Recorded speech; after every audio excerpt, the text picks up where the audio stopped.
Hello, what's up guys? Welcome back to Good Bro Production. I'm here with Plan Motive, giving guys another video reaction video. And this time, I want to talk about Abra Control 44 bars performance video. I-like mo natin yan guys.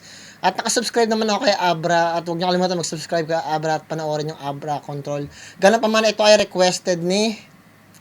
Sino ba yung nagpa-request na ito guys? Para matapos lang. Marami kasing ito, sabi niya Alec Castor first loads kaya kay Abra naman song naman next para dumugin tayo ng SB19 fans. Sa totoo lang, ayoko nang nagre-react din sa mga bagay na may patungkol sa SB19 kasi hindi pa mature yung ibang mga fans ng SB19 eh. Kasi hindi nila maintindihan yung differences ng bawat genre ng music. Ang naiintindihan ng ibang mga SB19 na pwede mong pasukin lahat, which is true. Yung reality na pwede kang pumasok sa lahat ng mga genre ng music, kaya mo talaga. Walang magpipigil sa'yo. Ang problema lang talaga noon, sa pagpasok mo doon, alam mo ba yung limitasyon nun? Paano ko sinasabi sa plan? Paano yung limitasyon? For example, nasa P-pop ka, pag pumasok ka ng hip-hop, alam mo yung limitasyon doon sa hip-hop, na ang limit doon sa hip-hop, hindi mo pwedeng gawin yung mga bagay na to. Yung maglilimit sa'yo para gawin yung hip-hop mismo na yun. Hindi ka pwedeng magaganito, ganyan. Kailangan aralin mo rin yung bagay na ganito. Yung mga bagay na nagbibigay sa'yo ng mga bagay na para matanggap ka. At which is understandable naman. Katulad yung mga hip-hop, pwedeng tumalon din sa pagpa-pop, pop music. Kaya lang, syempre, parang hindi rin sila ganun ma-appreciate. Kasi sino ka ba, bago ka lang dito? Vice versa. Pero at the end of the day, tandaan ninyo yung hip-hop na yan o modern music, masyado din talagang madumi. Which is, ngayon, gagawan natin ng reaction video. Kasi ayoko rin talagang mabash ng SB19. Last time na nireact ko yung gawa ni Pablo, other than that, sinubukan ko ng i-separate yung sarili ko sa kanila kasi may mga informasyon ako o sinasabi na baka hindi nila magustuhan at di matripan tapos atakihin lang nila ako. Kasi hindi, katulad sa atin sa hip-hop, kahit bastusin ako ng bastusin ng mga tao sa hip-hop. Kasi ganun talaga dito guys eh. 'Di ba? Sila hindi nila naiintindihan so hindi ko ma-appreciate yung pinanggagalingan ng hatred nila towards sa akin kasi hindi sila pasok dito sa industriya na to. So, kung hip-hop galing yung mga mura o yung mga fans ng mga hip-hoppers, matatanggap ko pa. Bakit? Kasi ganyan yung competition, di ba, dito. So, sa people parang alam nila sa hip-hop, di ba? So, medyo masakit din yun minsan na parang ayoko magsalita kasi hindi nila naiintindihan yung gusto kong sabihin. Ganun pa man, tuloy natin ito. Kung bago tayo mag-start, kung bago ka lang rito sa reaction video natin, huwag niyo kalimutan mag-subscribe, i-like, i-share yung video natin at nang sa ganun naman, dumami pa tayo. At kung may masabi na kung hindi maganda, kayo nang bahala magpasensya. Nandito lang tayo sa facts, meaning at message. Shoutout nga pala kay Abra. At gawin na to guys para makarami tayo. Bigay ko lang yung pedigree ko. Music producer in California, man audio engineer at the same time. Ang master hypnotherapist, man NLP master practitioner, mga applied psychologist doon sa description. Nandun yung personal na channel ko. Kung gusto niyo marinig, kumanta o mag-rap o ano pa man, nandun yung sa channel ko na yun sa description. Tapusin niyo yung video. Shoutout kay Abra. Let's get to it. Yo, Simple lang yung video. fuck that shit. Offbeat, sabi nung walang sikat na kanta ton. There's only one name that you confound. Abra yun, yung iba dyan, mabenta lang naman kasi mega mall ako, low-key, pero Pinoy rap royalty sana o yung iba dyan, wala namang kagat, aw-aw, panitahol ako. Ganda yung umpisa ni Abra. Pakinggan muna natin tapos himayin natin guys. Suriin natin. Kahit tumataan pa rin sila, up to now naghahabol. Mi sarili ko pa mismo tagapol, nakatapol, pero go ballistic kahit gumagalaw ang bulsaya ay sa pol. Inglesin ko man o Tagalogin, walang pinagkaiba. Bukod sa kulman ng utak na ating magkabila. Sa'yo kibulit parabula, sa akin di ba yun nagkabala. Kung dalili hangga kibutong chakra habang kinakapaka. Bang! Nanotech laban sa makinang deuling. Maliit na bagay lang gayon pa man nakakapuwing. Panibalhin na paghilang, pababadakilang bonding. Puro kwentong boring pa naman ang malapit na multi-disappointing. Bigyan ng rosas bago ma-oblax. Itong mga voplax para sa akin Roblox. Mga hanggang ngayon stilong tropa o dududak ka pa rin. Watchmen ako si Rorschach. Utang na loob ng naive kaya naging abuse. Buti pa yung pumirma bayad ang like streams at views. Turuan pa ako ng leksyon gamit na Oscar Sila. Gusto ko pang easy lyrics lang di yan pwede sa rap genius. O change topics sa hopefully hindi ako ma-copyright dito, guys. Umpisahan natin, guys. Hopefully hindi ako ma-copyright. Yeah. Suriin natin, guys. Fuck that shit. Offbeat, sabi nung walang sikat na kanta ton. There's only one name that you confound. Abra yun, yung iba dyan, mabenta. Maganda yung sinabi niya, confound, tapos confound. Magkatunog. Kasi yung confound, parang confounding interest. Ano bang, tingnan natin yung meaning ng confound, guys. Confound.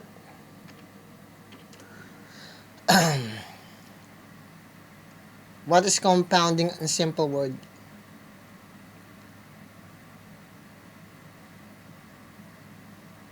Ang meaning ng confounding is yung parang ma-confuse yung mga tao at masurpresa sila na hindi nila ma-explain kung anong nangyayari. So, yun yung sinasabi ni Abra. At the same time, magkatunog yung salitang there's only one name you can found.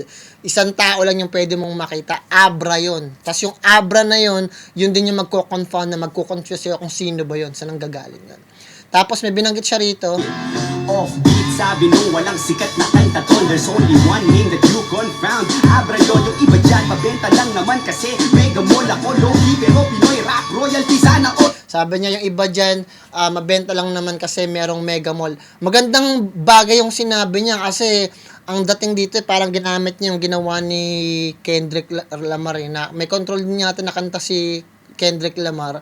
So parang nag-ano siya doon, nag-pay homage siya na parang ginaya niya yung konsepto. Dito na naman tayo sa idea ng panggagaya, pero okay lang naman yan guys kasi creativity sparks another creativity, you know. So wag niyo lang kayo masyadong mag-care too much, you know. Bakit ko nasabi mo mag-care too much? Kasi yung mga tao, ito, bigay ko lang para maiba. Kasi yung mga taong nagki-care too much, but may mga tao na hindi masyadong nagki-care. Wala silang pakialam. Tapos sabihin ng mga tao, ba't wala kang pakialam? Pero kasi minsan, you don't have to care too much. The reason being kung bakit ayaw mo mag-care, kasi yung mga tao na ayaw at walang pakialam, ayaw nilang ma-attach. At dahil pag na-attach kayo ng sobra, anong ng byproduct nun? Ang byproduct nun, masasaktan lang kayo. Kaya ma-apply yan sa relationship, sa trabaho, sa pamilya. Pag nag-care ka too much sa chicks mo, sa girlfriend mo, automatic yan, masasaktan ka. 'Di ba? Kasi may mga decision sila at mga gagawin sila sa bagay at sa buhay nila na hindi mo magugustuhan. But if you don't give a shit, sineseparate mo yung sarili mo sa attachment at dahil doon nawawala yung sakit. Kasi wala kang pakialam eh, 'di ba? Pero yung mga ganong klase ng mga bagay, isa yun sa mga formula para hindi ka lang masaktan. Pero 'di ba, at the end of the day, isa lang yun sa mga sa mga salik, mga factors. Para nang sa ganun maiwas mo yung sarili mo sa mga bagay na hindi naman nila intention na masaktan ka. So pag alam mo na hindi ka kasama sa desisyon na yun, wag mo na idikit yung sarili mo. So yung sinasabi ko rito, wag lang kayo masyadong mag-care sa sinasabi ni Abra dahil masasaktan lang kayo. Mga tao na may pangalan, magbibigay sila ng opinion but they will leave it like that. You know, separate na yung sarili nila. May part kasi na mayroon talagang offbeat si Abra talaga eh. Kasi napapanood ko sa Reels, mayroon talaga siyang offbeat na part. Pero sa akin, normal lang yan. Kasi at the end of the day, saan ba galing yung pagra-rap, 'di ba? Kahit sa atin, sa poetry pa rin yun eh. Tignan niyo yung, depende din yan. Kasi meron akong rap na pakinggan ninyo, cybercrime law dito sa YouTube. El Pinas pa yung ginamit kong pangalan. El Pinas Cybercrime Law. Tapos siguro 10 years ago na yun. Pag pinakinggan nyo sa bandang dulo, may offbeat din ako na rap. Kasi sinasalamin yung offbeat na yun. Sa sobrang intense ng pagkakasabi mo, tumatago siya sa beat. Hindi siya makontrol ng beat. Kasi yung beat, yung limitasyon eh. Yung nagbibigay sa'yo ng limit para lang magsalita. Pero merong mga rapper talaga na parang dinidisregard nila yung beat. Katulad ng ginawa ni Putsabe Babala. Magandang bagay din yun kasi mayroong structure na intense ka, na hindi ka kayang kontrolin, na hindi ka kayang gawing prisoner ng beat. May mga ganong klase mga idea talaga. At ginagawa din yan ng mga artist dito sa Amerika para ipakita na hindi kami kayang kontrolin ng beat. Yung beat nga, hindi kami makontrol eh.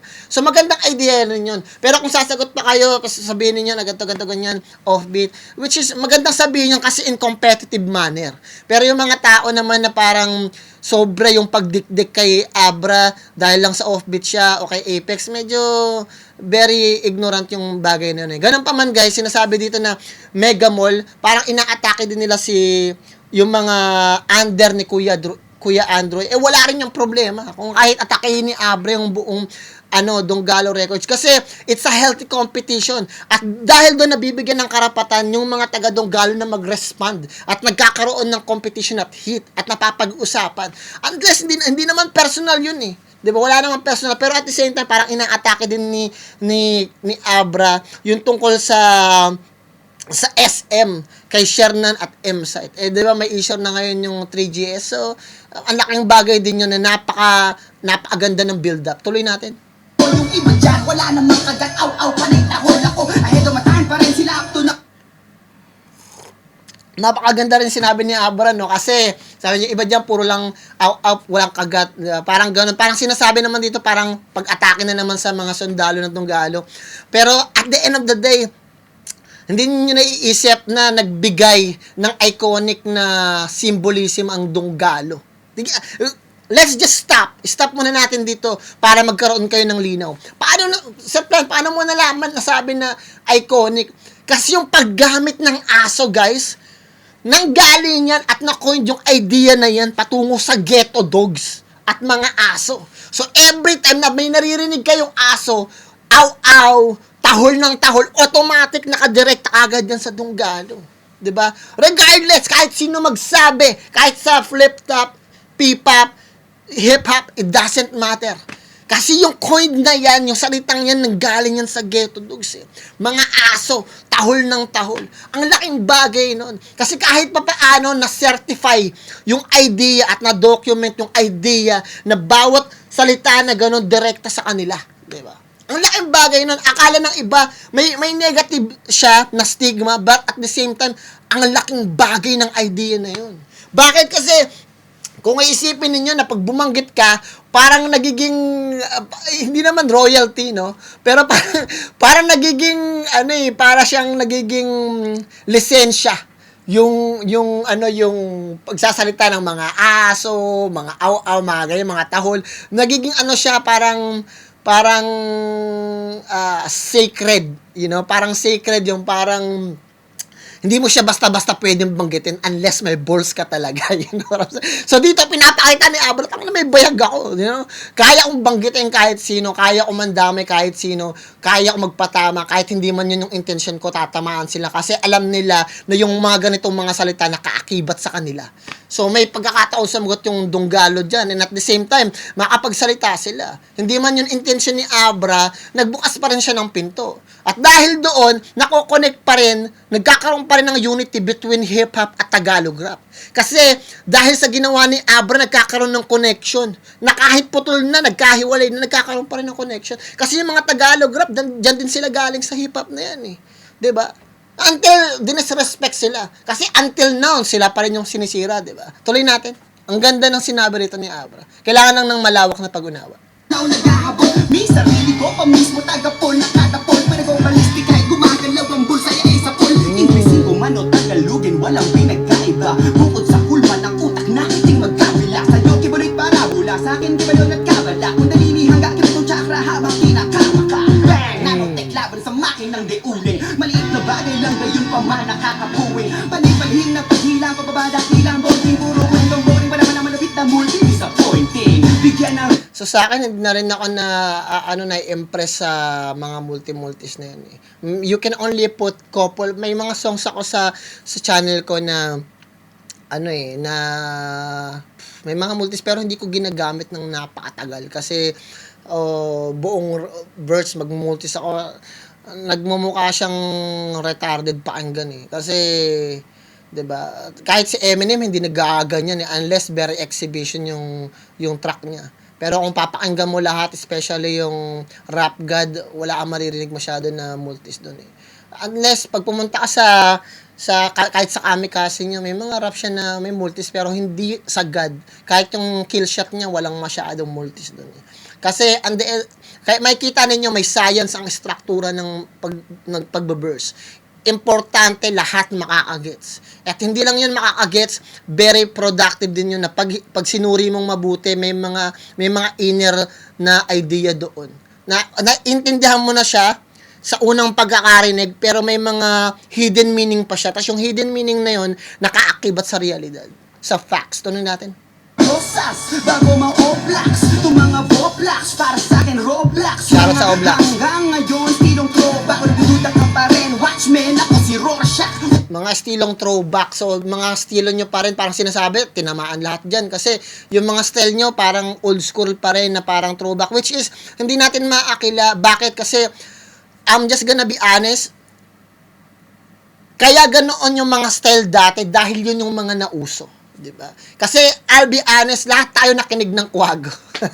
Lahat tayo nakinig ng Salbaco. Wag na tayo magkalokohan. Lahat tayo nakinig ng Banyo Queen. Lahat tayo nakinig ng ganun. Wala tayong magagawa doon. The reason behind it is bakit yun yung nauso. Diba? Nauso yung mga ganun eh. Yung mga, ang sarap pakinggan pag merong paminsan-minsan, ang alaala mo, diba? Biglang banat ng rap. Lahat yun, ang sarap-sarap kasi pinag-combine mo yung popular na kanta plus may rap, di ba? Ganun yun eh, hanggang ngayon ginagawa nila. Kasi bakit? Kasi at the end of the day, yung mga tao na futuristic, gumagawa kayo ng future, di ba? Yun yung style ninyo. Pero yung mga naka-throwback, yun yung style nila, di ba? Parang yung style ninyo gumawa ng future. Okay lang yun, walang problema doon. You know, taas kamay doon, bow sa inyong lahat. Yun yung style nyo eh, futuristic, di ba? Kung gusto ninyo mag-multis, style nyo pa din yun. Walang sasabi na mag-multis kayo kasi ginagawa nyo naman eh, di ba? Pero wag kayong mag-complain kung ginagawa rin nila yung sarili nilang style, di ba? Yun yung hindi ma-separate sa tao kasi, hindi nila ma-separate yung dalawang idea na yan. Na gumagawa kayo ng sarili nyong multis, gumagawa kayo ng sarili nyong speed rap, gumagawa kayo ng ginagawa ninyong metaphor, at kung ano-ano pa, sarili nyong estilo yun, 'di ba? Yung mga tao naman ng mga old school na gumagawa ng estilo ng old school, sarili nila man nilang estilo yun. Hindi naman kayo pinakikialaman. Yung dalawang idea na yan, huwag nyong pagsasabungin. Bakit? Kasi yung dalawang yan separated yan eh. And at the same time, hindi lang yan basta separated. Kumbaga, etong dalawang to, yung dalawang idea na yan, yung dalawang yan, nakatayo ng mag-isa. Diba? Yun. Diba? Ano bang best proper na words dun sa nakatayo ng mag-isa? Independent. Yun. Tuloy natin. Utang na loob ng naive kaya naging abuse. Buti pa yung pumirma, bayad ang live streams at views. Turuan pa. Parang ako sinasabi ko yung, kumari nasa old school ako kasi nag-start ako 2001, di ba? Pag sinabi ko, putya, puro kayo multis, nagpe-perform ba kayo? Asan yung performance ninyo sa stage? Wala, di ba? Parang ganun. Sa loob ng 5 taon, isang beses lang kayo nag-perform. Nag-US to, pero isang beses lang kayo nag-perform. Diba? O sa Pilipinas, isang beses lang kayo nag-perform. Ako, sa loob ng isang buwan, makasampu yata ako nagpe-perform dati nun. Ano pa namin nun, wala pa akong beat nun. Nagigitara lang. Shoutout nga pala sa mga gitarist ko, mga drummer ko, sila Sip, yan, mga, inamatay ko na kay Marlon, na inalayan ko rin siya ng rap doon sa El Pinas ko na channel Hindi ko na ginagamit, hindi ko na binubuksan yung El Pinas kasi sa totoo lang politics napakadumi din diyan talaga So ganun pa man, John, gumagawa din ako ng mga ganun dati. Tuloy natin. Imaginein mo, old school ako, tapos sasabihin ko sa mga baguhan na huwag kayo mag-multis, mag-old school kayo, di ba? Parang stupid nun. Hindi pwede Ang mga nagsasalita ng mga ganyan, yung mga bagong rapper O ba't di kayo nagmumultis? Nasa old school pa rin kayo. Pinakailangan ba kayo ng old school? Yun yung tanong. Doon muna tayo mag-usap. Diba? Gamitin yung utak nyo, palawakan nyo lang Walang old school na sinabi na puro kayo multis, puro kayo metaphor. Mag-old school kayo, gumawa kayo ng mga paminsan-minsan, tapos mag-rap kayo. O gumamit kayo ng Itsumo, tapos walang ganun Pero yung mga baguhan, yun yung lagi na sila, puro kayo wak, puro kayo old, luma na, hindi. Style nga nila yun Dapat malinaw yan sa pag-iisip ninyo. Tuloy natin. O change topics sa masarap lyrics lang di yan pwede sa rap. Gamit na usta sila, gusto ko pang easy lyrics lang di yan pwede sa rap. Di yan pwede sa rap. Ang tao na leksyon gamit na usta sila, gusto ko pang easy lyrics lang di yan pwede sa rap. O change topics Easy lyrics. Di uubra ang track sa tulad kong rogue elephant. Oo, delicate sa butterfly effect. May magre-rebat kahit magkulay pa ng blondie ka super sad. Maganda na ginamit din niya yung butterfly effect, no? So, i-ano nyo na lang yung, i-search nyo na lang yung butterfly effect. Magandang pag-usapan din kasi yung butterfly effect eh. Kasi makikita ninyo kung ano yung ibig sabihin ng butterfly effect. Na yung maliit na desisyon o maliit na pangyayari pwede maka-apekto sa napakalaking bagay. Ano bang palabas yun? Hindi ko alam kung anong palabas yun sa Netflix o show.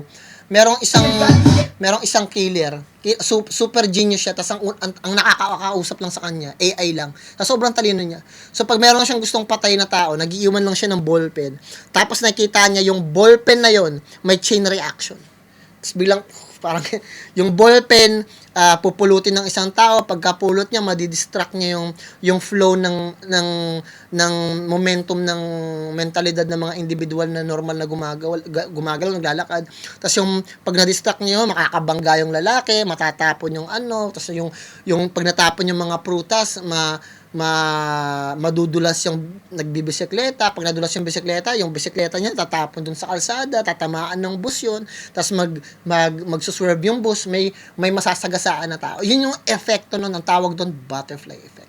Kahit yung mga sinasabi ko, yung mga maliliit na sinasabi ko, nakaka-apekto yun sa mentalidad ng isang tao at nagkakaroon ng chain reaction. Yung mga tao na nakakaintindi at nakakaunawa ng mga sinasabi ko, pwede lang ibigay yun sa maraming tao. At yung sinasabi nila, pwede mag-epekto yun sa mga tao na hindi ganoon nakapag-aral. Tapos napamahagi nila, tumatalino din sila. So, akala ninyo, ako lang yung matalino, pero hindi nyo naiintindihan. The more na nakikinig kayo sa atin, tumatalino din kayo. Tapos yung mga nakikinig sa inyo, tumatalino din. Putsang ina. Imagine ninyo yun, guys. Shit. Who's back to reality kung saan may gravity. Public enemy number one ng mga piracy. Kapag sinabi ko anong totoo at sinong fantasy, lahat sila mag-aastik na lagim kahit ang what can see. Mga baguhan, halos lahat wax. Hindi sa skills, puro lang grills ang naka-flex. Bars! Yung sinabi ko, merong hip-hop na umpisa pa lang, naka-girls na, naka-tarantula hairstyle. Huwag niyong gagawin yun, guys. Tandaan ninyo, huwag kayong sumabay sa kung ano yung mga nangyayari sa si Eminem, yan lang, o chain lang. Hat lang, tapos sweat. Yun lang ginagawa ni Eminem. Hayaan ninyo yung skills ninyo yung magsalita para sa inyo. Hindi yung kailangan magpabongga pa kayo na lahat ng mga rapper na gaganyan kinapi lang si Lil Wayne. Si Lil Wayne kasi nag-start niyan eh. Lahat ng mga may face tattoo, kulay-kulay yung buhok. Wag rin kayo aasa sa mga tao na maraming kulay yung buhok. Sabi nga nila, 'di ba, may kasabihan nga tayo, yung mga animals o yung mga reptiles na merong nagbabago-bago na matingkad yung kulay nila, pinapaalam nila sa buong mundo, sa buong animal kingdom na poisonous sila. Marami sila mga tattoo, mga bago-bago ng kulay ng buhok. Gusto na ipakita sa mundo na toxic sila. At toxic sila o poisonous sila. At yung ganong klase ng imahe na gusto nyong i-portray, hindi maganda yon. Acting cool, mukhang cool kayo sa umpisa, pero pag nag-mature na kayo pag nakilala nyo na yung mundo, hindi yung mundo yung magpapakilala sa inyo. Pag nakilala nyo yung mundo, di ba? Parang sa trabaho, bigyan natin na kayo ng example. Sa trabaho, may mga tao na nagtatrabaho doon para makipagkaibigan, makipagkumpare, makipagtawanan, tropa-tropa, GC-GC. But in reality, hindi nyo dapat ginagawa yun eh. Pag nasa trabaho kayo, hindi kayo dapat supposed to be maging magkaibigan. Okay na maging magkakilala, kumpa-kumpanyan, pero bilang close, hindi pwede. Kasi, pag pumunta kayo doon, usapang trabaho lang talaga, small talk, pero wala nang closeness. Huwag mong isasabihin yung tungkol sa pamilya mo, personal mo, huwag mong gagamitin yun talaga. Kasi, tandaan ninyo, sa trabaho, iba dyan talaga eh. So, tuloy natin guys. Ayoko na lang magbanggit kasi, maintindihan ninyo na pag nag-mature kayo, pag dumating kayo sa matandang panahon na nagtatrabaho kayo, tapos tumanda na kayo, makita ninyo na it's useless para makapagsalita-salita pa, super close pa. Doesn't matter. Tuloy natin. Bishop rap na mababastek. Pag ako na nag-control ng galsek na mga batang chicks. Mga umaastak gigante. Natin? Nag-control rap na mababastek. Pag ako na nag-control ng galsek na mga batang chicks. Mga umaastak gigante. Kahit natukbol, hari-hari ang mga tae. Kala ko tubol, mga peke, propeta, peking Diyos. Dapat magbundol, ako'y dragon. Tandaan niyo yan, lalo na control. maganda yung sinasabi dito ni Abra na parang wala siyang kinikilalang mga hari-harian sa panahon ngayon. Sa panahon ngayon, pwede kayo magsabi ng ganyan, pero hindi nyo pwedeng daanan yung mga talagang naging hari na bago pa kayo masinilang. Kasi bago kayo sinilang, tandaan ninyo, kung kayo ay pinanganak sa 90s, 1999, bago mag-year 2000, lahat kayo alpha. Merong alpha sa genes ninyo. Kasi, number 1, 1999. Yung mga bagay na yan, mula sa era na yan, mula ng 1890s, 1980, 1999, bago mag-2000. Kasi yan yung era na yan na nakita ninyo lahat ng pagmamature. Regardless kung anong klaseng pagmamature yung gusto nyong ipaliwanag. Pagdating sa AI, robotics, talino, science, math, agriculture, politics, nandyan yan. Nandyan yung point na kung saan bawat kanta may nakaakibat na forma, 'di ba? Bawat ideolohiya nakaakibat din yan sa kung paano ka manood, 'di ba? Bawat estado mo sa buhay nakaakibat diyan sa paano mo dinadala yung sarili mo.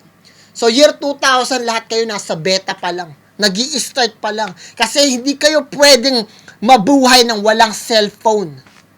At iyan ang katotohanan niyan. Karamihan sa inyo hindi alam yung telepono, 'di ba?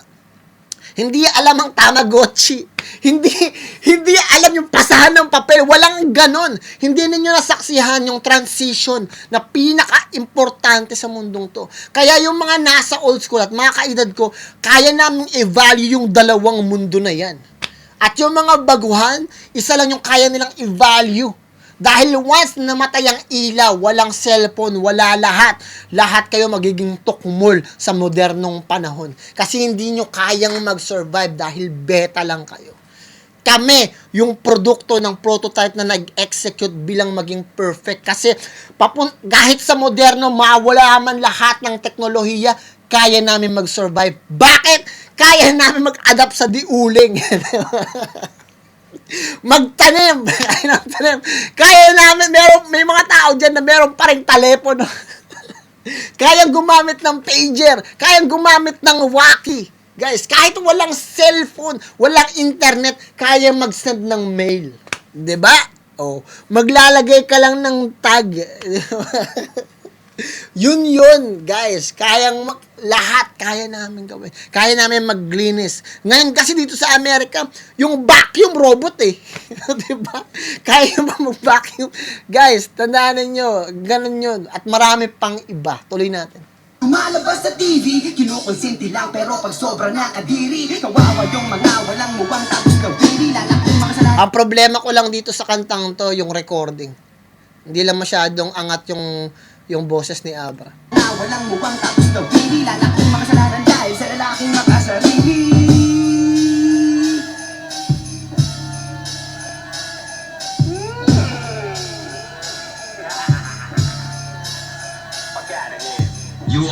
Ilang pero pag sobra na kadiri, tandaan niyo yan, lalo na control.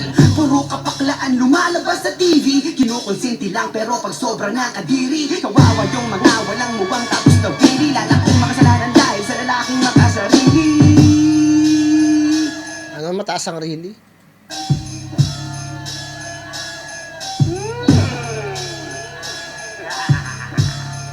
Maganda yung ginawa ni Abra, sa tingin ko, ano lang yan eh, one take lang yata to. Yeah. Tuloy natin.